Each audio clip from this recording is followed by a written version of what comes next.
You might not even notice it at first. You still go to Mass. You pray sometimes. You believe. You haven't fallen into anything serious. But deep down, something feels off. You're not burning anymore.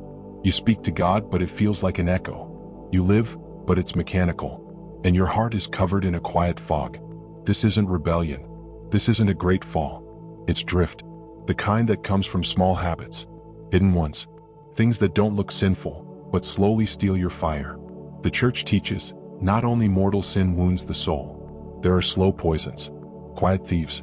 Behaviors that seem harmless, until you wake up spiritually numb. Let us name them. Not to shame, but to awaken, so that what was fading may burn again. Habit number 1, rushing through prayer. You whisper a quick Our Father, a distracted Hail Mary, maybe a short, Lord help me, then done. Your lips moved, but your heart stayed behind. The saints teach us, prayer is not noise, it is presence. Pope Leo XIV once said, it is better to say one Hail Mary with love, than a whole rosary without the heart. How to return. Slow down. Pray less but deeper. Begin with 1 honest minute a day. Jesus, I'm here. Help me love you. That 1 minute can change everything.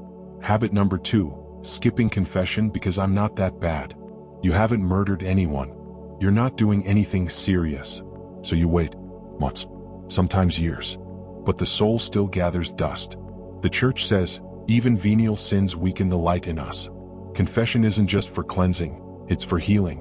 Pope Leo XIV taught, the devil does not fear the sin you commit once. He fears the one you stop confessing. How to return. Examine yourself once a week. Write down your struggles. Even if it's small, bring it to confession. The sacrament isn't for the wicked, it's for the weak and the beloved. Habit number 3, treating the Eucharist as a routine. You go to communion. You say, Amen. You receive. And then, you move on. No trembling. No wonder. No worship. The Catechism calls the Eucharist the source and summit. Not a ritual, but a fire. Pope Leo XIV said, when the host feels ordinary, the heart needs reawakening. How to return. Before Mass, kneel and whisper, Jesus, help me love you again. After communion, stay a moment longer.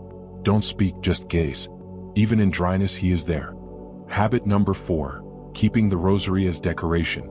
It hangs from your mirror, sits in your drawer, lies beside your pillow. But your fingers haven't moved over its beads in weeks. You still believe in it. You still love Mary. But love without prayer grows cold. Pope Leo XIV said, a dusty rosary is a silent cry for help.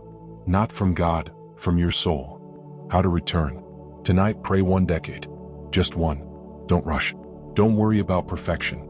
Say, Mother Mary, walk with me, and she will. Habit number 5, scrolling instead of seeking. You wake up, and the first thing you touch is your phone. You fill silence with noise. Endless feeds, reels, opinions, faces, but no voice of God. The soul grows full of information, but empty of wisdom.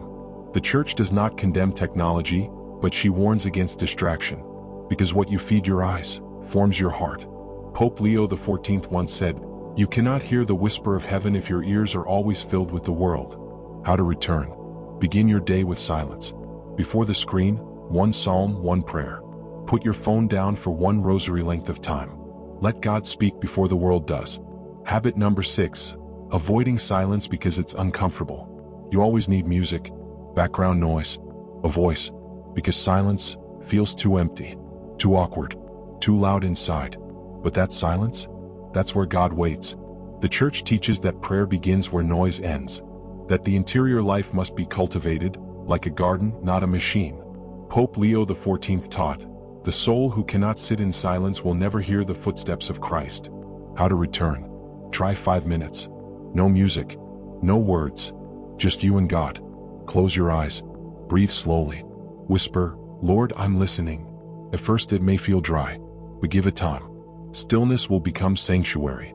Habit number 7, talking about faith more than living it. You share religious posts. You know the right answers. You even correct others gently. But inside your own prayer is weak. Your trust is shallow. You speak more than you listen. The Pharisees did the same. And Jesus wept. Pope Leo XIV said firmly, faith that lives on the lips but not in the life becomes noise in the ears of God. How to return. Each morning ask, Jesus, what do you want from me today? Then do it. Not talk.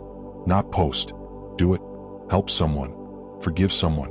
Be quiet when tempted to win an argument. Faith must be flesh, not just words. Habit number 8. Thinking later is good enough.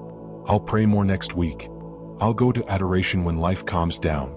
I'll get serious when I'm older. And the soul stays asleep. But the devil's favorite word isn't no. It's later. Pope Leo XIV once said, "He who waits for the perfect moment to return to God, dies waiting." How to return? Don't wait. Start today. Tonight. One Hail Mary. One whispered, "Jesus, forgive me." One candle lit. One hand raised. God doesn't need a masterpiece. He wants your yes.